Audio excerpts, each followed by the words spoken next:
საღამოშვიდობისა პირდაპირ ეთერშია საინფორმაციო ანალიტიკური გამოშვება სტუდია 4 სტუდიაში ხათუნა მამარდაშვილი მუშაობს. სიამონებით მინდა წარმოგიდგინოთ დღევანდელი გადაცემის სტუმარი რუსთავის მერის მოადგილე ბატონი დავით ჯაფარიძე. ბატონი დავით, მოგესალმებით. დიდი მადლობა იმისთვის, რომ გადაცემაში მონაწილეობაზე დაგვთანხმდით, სანამ საუბარს დავიწყებთ. თქვენის ნებართვით მაყურებელს ჩვენი სტუდიის ტელეფონის ნომერი შევახსენებ. დაგვირეკეთ პირდაპირ ეთერში ნომერზე 15 44 00 და მიიღეთ მონაწილეობა ჩვენს გადაცემაში. შეგახსენებთ, რომ სტუდიაში ზარი უფასოა. ბატონო დათო, პირველ რიგში მინდა გითხოთ, რამდენად მოულოდნელი იყო თქვენთვის გადაწყვეტილება, რომ რუსთავის მერის მოადგილის თანამდებობაზე დანიშნულიყავით? მოგესალმებით, დიდი მადლობა სტუდიაში მოწვევისთვის. დანიშნა ჩემთვის მართლაც მოულოდნელი იყო. რამდენად უცხო ან ნაცნობია თქვენთვის სფეროები, რომელსაც კოორდინირებას გაუწევთ და რა იქნება თქვენი საკურატორო სფეროები? ჩემ საკურატორო სფეროებში შემოდის ინფრასტრუქტურის სამსახური, ტრანსპორტის სამსახური, ზედამხედველობის სამსახური და ურბანული დაეგმარების სამსახური. როგორც მოგეხსენებათ, აქედან ორ სამსახურში მე მუშაობდი, ტრანსპორტში და ასევე ურბანული დაეგმარების სამსახურში და ამ კუთხით ჩემთვის რთული არ არის. ძალიან სასიამოვნო. შევახოთ ინფრასტრუქტურულ პროექტებს, რომელთა განხორციელება 2011 წელს არის დაგეგმილი ჩვენს ქალაქში. და დავიწყოთ გზებით. 2010 წელს ძალიან ბევრი გზა გაკეთდა, ეს რიცხვი დაახლოებით 30-მდე აღწევს თუ არ ვცდები. როგორი იქნება სიტუაცია უკვე მიმდინარე წელს? ჩვენ შარშანას ვსწავლობდით წელსავსწავლობთ გზების მდგომარეობას. პირველ რიგში რაც მინდა მოგახსენოთ, რომ თბილისის ქუჩის, ასევე სრულტაველის ქუჩის რეაბილიტაცია სრულად დასრულდება. წლევანდელ წელს ასევე არის დაგეგმილი ფიროსმანის ქუჩის რეაბილიტაცია, დავით გარეჯის ქუჩის რეაბილიტაცია, მშვიდობის ქუჩის რეაბილიტაცია და ასევე კლდიაშვილის ქუჩის რეაბილიტაცია. ამის გარდა განიხილება კიდევ სხვა პროექტები და რომელსაც შემდგომში მოგვიყვება. ეს ტემპი იქნება შენარჩუნებული. დიახ, რა თქმა უნდა, ტემპი იქნება შენარჩუნებული. კარგი, ძალიან ლამაზად გაკეთდა ჩვენი ქალაქის შემოსასვლელი და ასევე მეგობრობის ქუჩის ნაწილი. არის თუ არა დაგეგმილი, რომ 2011 წელს მეგობრობის ქუჩის მეორე მხარეც იქნეს რეაბილიტირებული? დიახ, რა თქმა უნდა, მეგობრობის ქუჩის გალამაზება კვლავ გაგრძელდება, მეორე მხარის რეაბილიტაციაც იქნება აუცილებლად, განაშენიანდება ბალახის დათესვა იგეგმება და ასევე იგეგმება შუაგამყოფი ზოლის გაკეთება, რომელიც უფრო გაალამაზებს ამ ქუჩას. და ვივარაუდოთ, რომ მარჯვენა და მარცხენა სანაპიროების დამაკავშირებელ ხიდამდე გაგრძელდება ეს პროექტი. ძალიან სასიამოვნო. გარე განათებების საკითხს შევახოთ. როგორც მოგეხსენებათ, გარე განათებების პრობლემა ასე თუ ისე ქალაქში მოგვარებულია. ჩავატარეთ ჩვენ ტენდერი, სადაც მოხდა გაიმარჯვა ერთ-ერთმა ფირმამ. გაგრძელდება გარე განათებების მოწყობა ქალაქში კიდევ იმ ადგილებში, სადაც ეს პრობლემა კიდევ დგას. მე უბრალოდ მინდა მოსახლეობას მიმართო, თუ კი დაინახავს ჩამქრალ ლამპიონს, აუცილებლად რა თქმა უნდა ამის სამსახურები არსებობს და ისინი დადიან და კონტროლს უწევენ. დაუშვათ და დაინახეს ჩამქრალ ლამპიონი, მიმართონ ან ცხელხას, ან მიმართონ თავის მუნიციპალიტეტებს და ისინი ჩვენ შეგვატყობინებენ და აუცილებლად პრობლემა მოგვარებული. კარგით, მაყურებელი ყავს პირდაპირ ეთერში თუ შეიძლება ყურსასმენი. გისმენთ პირდაპირ ეთერში ხართ დასვით შეკითხვა. გამარჯობა ბატონო დავით. მოგესალმებით, ქალბატონო ხათუნა, ძალიან მსიამოვნებს, რომ ასეთი პროგრამა არსებობს თქვენთან და შეხვედრა შეგვიძლია ყველა იმ სტრუქტურის მონაწილეებთან, თანამშრომლებთან. მაინტერესებს ბატონ დავითთან ესეთი კითხვა. ვარ პირველ ჯგუფის სესლა ინვალიდი. თბილისში გადასაადგილებლად აღარ არსებობს ავტობუსები და თუ რაიმე გეგმა არის, რომ ან გეგმაში რომ შეიტანონ, თუ შეიძლება, როგორც 117 დადიოდა იმ სტილით, რომ ჩვენ შეზღუდული ინვალიდებმა და საერთოდ ვისარგებლოთ ასეთი ტრანსპორტით. ეს ფული თუნდაც შევიდეს ბიუჯეტში. ოღონდ იქნებ დაუშვან და გაითვალისწინონ ჩვენი მძიმე მდგომარეობა, რომ თბილისის მიმართულებით იქნება ერთი ავტობუსი მაინც დაუშვან აი ასეთი პიროვნებებისათვის. დიდი მადლობა ზარისთვის. ტრანსპორტის შეღავად. მე ეს თემა 17 ნომრის თემა ჩემთვის ნაცნობია. სოციალურად შეჭრებული ხალხისთვის და ესეც ყველასთვის ძალიან კარგი იყო, როდესაც ეს ავტობუსი დადიოდა. ფაქტობრივად ეს სოციალური პროექტი, რომელსაც ახორციელებდა თბილისის მერია და როგორც მოგეხსენებათ, მუნიციპალური ტრანსპორტი არის ყოველთვის დოტაციური და ყოველთვის პრობლემური იმ კუთხით, რომ შემოსავალი ვერასოდეს ვერ ფარავს იმ ხარჯებს, რაც გააჩნია მუნიციპალურ ტრანსპორტს. თბილისის მერიის ავტობუსი იყო ეს 117, მინდა ქალბატონს მიმართო და განუმარტო, რომ ეს ჩვენი ინიციატივით არ გაჩერებულა ეს ავტობუსი. ჩვენ პირიქით ყველანაირად ხელი შევუწყეთ, რომ ამ ავტობუსი არა მოგთხოვეს დაუშვათ ჩარტავას მოედნამდე ჩამოსვლა ჩვენ დავთანხმდით და თავთავთ კი არა დიდი სიამოვნებით კიდე თუ შიგნით შემოვიდეთ და უფრო კმაყოფილი ვიქნებოდით, იმიტომ რომ ეს მართლაც ფასად რაფასათაც დადიოდა 17 ნომერი, მაგ ფასად ფიზიკურად ვერავინ ვერ ივლის, მით უმეტეს ამ საწვავის ფასების დასთან დაკავშირებით, მაგრამ სამწუხაროდ ამ ეტაპზე ეს თბილისის მერიის გადაწყვეტილებაა და ჩვენ მუშაობთ ამ საკითხზე და შევეცდებით რომ ეს საკითხი და ეს 17 ნომერი დავუბრუნოთ. დიდი მადლობა, თემასთან ახლოს აქვს შეკითხვა მაყურებელს. თუ არ ვწდები კვლავ ტრანსპორტთან დაკავშირებით, გისმენთ დასვით შეკითხვა. საღამომშვიდობის. მიგრანა რამდენი წელი უნდა ვიცოცხლო შვილო? მე შე მიკრორაიონში ვცხოვრობ. 21 წელია, ტრანსპორტი არ გვეღირსა. შეახშენ ბატონ მამუკასთანაც პირდაპირ ეთერში ვილაპარაკე, კი ბატონო დაგვიდა. რა გახდა ესე იგი რომ ცენტრიდან რაღაც ამოდიოდეს მე შე მიკრორაიონის მაღლა კორპუსებში. მე უკვე მეცნ მწვენია ამ შეწუხება ამ საკითხზე. კარგი, დიდი მადლობა ზარისთვის. ბატონო დავით, დაგისვამთ მე ხა შეკითხვა ტრანსპორტთან დაკავშირებით და მოდით ეს თემა ერთგვარად ამოვწუროთ. არის თუ არა შეფერხებები მუნიციპალური ტრანსპორტის მოძრაობასთან დაკავშირებით?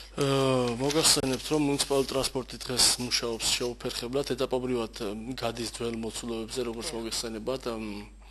ზამთრის პერიოდთან დაკავშირებით იკლებს ავტობუსების მოძრაობა, იმიტომ რომ თვითონ მოსახლეობაც იკლებს, სკოლები იყო, არ მუშაობდა, ანუ და დასვენებები ჰქონდათ ბავშვებს. ეხლა გადის ნელ-ნელა ეტაპობრივად, ყოველდღიურად ტარდება მონიტორინგი, მინდა დაგარწმუნოთ და როგორც კი საჭიროებას მოითხოვს, მაშინვე დაემატება აბსოლუტურად ყველა ხას ავტობუსის ამის საშუალება ქალაქს გააჩნია, ავტობუსები მწყობრშია, რაც შეეხება ქალბატონის ათქო პრობლემას მეშვიდესა და მე მახსოვს, როდესაც მათ ვიყავი მუნიციპალურში ვიყავი ხელმძღვანელი, იყო ასევე მერვე მიკრორაიონის მოსახლეობის მხრიდან პრობლემა დაყენებული.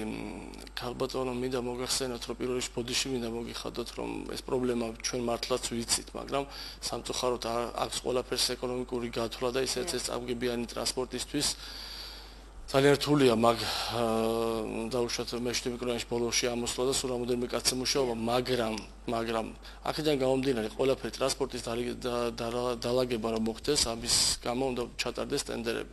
უნდა გამოიკვლიოს, ანუ ყველა ხაზი თუ სად მიმდინარეობს, სად რამდენი გზავრთნაკადია და ასე შემდეგ და ასე შემდეგ და ამ პრობლემის მოგვარებასთან ერთად მოგვარდება ყველა ის პრობლემა, რაც აწუხებს ტრანსპორტთან მიმართებაში რუსთაველ მოსახლეობას. კარგი, დიდი მადლობა. შევახოთ ლიფტების თემას, ბატონ დავით, ეს არის ერთ-ერთი პრიორიტეტი რუსთავის ხელმძღვანელობის. რა შეგიძლიათ, რა კომენტარი შეგიძლიათ გავუკეთოთ ამასთან დაკავშირებით დღეს? ლიფტებთან დაკავშირებით შემიძლია ვთქვა შემდეგი. შექმნილია სამკაციანი ჯგუფები, აბსოლუტურად ყველა სადარბაზოში, ყველა კორპუსში არიან მივლენილები. ეს ჯგუფები შედგება მუნიციპალიტეტის თანამშრომლებისგან, ასევე რუსთავ ლიფტის თანამშრომლებისგან და რუსთავი კორპუსის თანამშრომლებისგან. ეს სამკაციანი ჯგუფები დადიან თითოეული ლიფტის დაზიანებებს სწავლობენ, თითოეული ლიფტი რა დონეზეა გაძარცვული, რა დეტალები აკლია. ჩვენ 10 დღის ვადაში უნდა დავდოთ ეს მონაცემები ყველაფერი და ამის შემდეგ გადაწყდება თუ რამდენი ლიფტი შეკეთდება წელს რუსთავში. და განისაზღვრება შედეგები, პრიორიტეტები. კარგი, რა შეეხება გადახურვებს? მოგეხსენებათ ეს გადახურები შარშან ძალიან დიდი ტემპით დაიწყო და წელსაც აუცილებლად გაგრძელდება, მიმდინარეობს მონიტორინგი, მიმდინარეობს შესწავლა და აუცილებლად გაგრძელდება გადახურვა. კარგი, დიდი მადლობა. თქვენი საკურატორო სფეროა, ერთ-ერთი უმნიშვნელოვანესი ჩემი აზრით, ალბათ მაყურებელს დაგვეთანხმება, ეს არის უკანონო მშენებლობები. როგორი სიტუაცია დღეს ქალაქში ამ მხრივ? შეიძლება ამას დაერქვას რა კატასტროფული, თუ პირიქით, რომ სიტუაცია მიდის იმისკენ, რომ უფრო გამოსწორდეს და ვთქვათ, ამდენი უკანონო მშენებლობა, რაც წლების განმავლობაში იყო ჩვენს ქალაქში, აღარ დაფიქსირდეს. ჩვენ და საბედნიეროდ მინდა ვთქვა, რომ სულ უფრო და უფრო ცოტა რამოდენიმე შეიძლება ითქვას, რომ გამოვლენილი ფაქტი არის უკანონო მშენებლობასთან დაკავშირებით.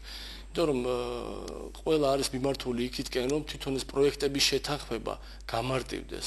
გამარტივებულია და თვითონ პასუხების ადამიანის პროექტის შემოტანის შემდეგ თუ დაუშვათ არ არის რაღაც ისეთი, რასაც ძალიან სკრუპულოზური შესწავლა უნდა, პასუხების გაცემა ხდება ძალიან მალე. ასე რომ მიმართავ რუსთაველ მოსახლეობას, რომ თუ კი დააპირებენ ამის აშენებას, ღმერთმა ხელი მოუმართო და ძალიან გასახარია თუ რამეს გააკეთებენ, გააკეთონ მხოლოდ და მხოლოდ პროექტთან შესაბამისად. იმიტომ რომ მართლაც ძალიან გამარტივდა ეს პროცედურები. კარგი, დიდი მადლობა. ჩვენი საუბარი დასასრულს უახლოვდება, სულ ორი შეკითხვა გამოგვს, რომელსაც დაგისვამთ, მათ შორის ერთ-ერთი არის კორპუსების ფასადები. დიახ. იგეგმება თუ არა რუსთავის იერსახის იგივე ტემპით გალამაზება, კორპუსების ფასადების შეღება, კომპლექსურად აივნების დამონტაჟება? რა თქმა უნდა, იგეგმება გუშინაც დღესაც ხვალ და მთელი იქთა კვირას მიმდინარეობს მუშაჯგუფია მადაც გამოყოფილი, ანუ მიმდინარეობს თითოეული კორპუსის, ანუ რომელიც შეღება და ფასადების მოწესრიგებას იგეგმება, სწავლობენ თითოეულ კვადრატურობას, თითოეულის დაზიანებას და აუცილებლად, როდესაც ტენდერები ჩატარდება, აუცილებლად მის შემდეგ ფასადები, რომლის შეღებას დაგეგმილია, აუცილებლად შეიღება და რუსთავი ბევრად უფრო ლამაზი იქნება, ვიდრე თუნდაც დღეს. რაც შეეხება ძველი რუსთავის რეაბილიტაციას, არის თუ არა სიახლე ამასთან დაკავშირებით? ისეთი, რასაც გვეტყვით ახლა პირდაპირ ეთერში. რის თქმაც შემიძლია ერთი რამის, რომ 2011 წელს რუსთავის რეაბილიტაცია დაიწყება, ძველი რუსთავის რეაბილიტაცია და რუსთავი, დაუშვათ იგივე ის უბანი, რომელიც რეაბილიტაციას დაიწყება, იქნება ძალიან ლამაზი და ბევრ ჩვენ ქალაქს. და იმედია პროექტის პრეზენტაცია იქნება ამ სტუდიაში პირველ რიგში. ძალიან სასიამოვნო. ჩემი ბოლო შეკითხვა შეეხება სატენდერო პროცედურებს. ძალიან ბევრ რამეზე ვისაუბრეთ, ძალიან ბევრ საკითხზე, რომელიც ძალიან ბევრ პროექტზე, რომელიც უნდა განხორციელდეს ჩვენს ქალაქში. როდისთვის გეგმავთ მაინც, რომ სატენდერო პროცედურები დასრულდეს და რეაბილიტაციები დაიწყოს? რა ეტაპზეა ახლა ეს პროცესი? სატენდერო პროცედურები, როგორც მოგეხსენებათ, 2011 წელს შეიცვალა. ანუ ყველაფერი კეთდება ელექტრონული ვერსიით, ანუ ელექტრონულად ხდება ყველა ტენდერი აბსოლუტურად და ამას ჭირდება ძალიან დიდი მომზადება და სკრუპულოზური მომზადება. რაღაც ტენდერები უკვე ჩატარდა, მაგრამ ტენდერების რაოდენობა საკმაოდ არის და მიმდინარეობს ამისთვის მზადება, როგორც კი ტენდერები ჩატარდება, ანუ ჯერ გამოცხადება და შემდეგ ჩატარდება და გამარჯვებულები გამოვლინდება, მაშინვე ქალაქში ეს რეაბილიტაციის პროცესი განახლდება და ეს პროცესი დამთავრდება იმედია კარგად. კარგით, მაყურებელს მოусმინოთ და დავასრულოთ დღევანდელი გადაცემა. პირდაპირ ეთერში ხართ, გისმენთ. ქალბატონო ხათუნა, ბატონ დავით საღამო მშვიდობისა პირველ რიგში. ესეთი შეკითხვა გვაქვს. ცხოვრობ მესხიშვილის 13 ნომერში. ორი ხე გვაქვს ძალიან ავარიული, ყავს და უამრავი ბავშვი. სად არ მივმართეთ? განცხადებებიც იმითი, ამითი რეკვი და არავინ არ ჭრის ამ ორ ხეს. მაინდა-მაინც უნდა ვიღაც კარგით ქალბატონო, გასაგებია ვისაუბროთ ფატალურ შედეგებზე. კარგით, გაგცემთ პასუხს, მადლობთ. დიდი მადლობა, მე თქვენი მისამართი ჩავინიშნე და აუცილებლად გამოვუშვებთ ხალხს, რომლებიც ამ პრობლემას ერთხელ და სამუდამოდ გადაჭრიან. უბრალოდ ერთი რამე მინდა დავამატო, რომ იგივე ხეების გადაბელვასთანაც დაკავშირებით, იმიტომ მოხდა ქალბატონო, თორე ოპერატიულად ხეების გადაბელვასთან დაკავშირებით არასოდეს არ ყოფილა პრობლემა და ყოველთვის ოპერატიულობას იჩენდა რუსთავის თვითმმართველობა. ტენდერებია მაგასაც გამოცხადებული და ანუ რამდენიმე დღეში დამთავრდება ამასთან დაკავშირებით და უკვე ყველა ის ავარიული ხე, რომელიც ჩვენ მოსახლეობას აწუხებს, იქნება გადაბელილი და თქვენ აღარანაირი საშრობის წინაშე აღარ იქნებით. კარგით ბატონო, ძალიან დიდი მადლობა მობრძანებისთვის, როგორც ყოველთვის ძალიან საინტერესო საუბრებისთვის და უცბად მინდა გისურვოთ წარმატება და დავიტოვო იმის იმედი, რომ კიდევ ერთხელ იქნებით ამ გადაცემის სტუმარი. დიდი მადლობა. სტუდია 4-მა დაასრულა პირდაპირ ეთერში მუშაობა. დიდი მადლობა რომ გიყურეთ და მიიღეთ მონაწილეობა ჩვენს გადაცემაში. დაელოდეთ ყოველ პარასკევს ზუსტად 21 საათსა და 20 წუთზე სტუდია 4-ის ანალიტიკურ გამოშვებას ჩვენს არხზე. მშვიდობიან ღამეს გისურვებთ, ნახვამდის.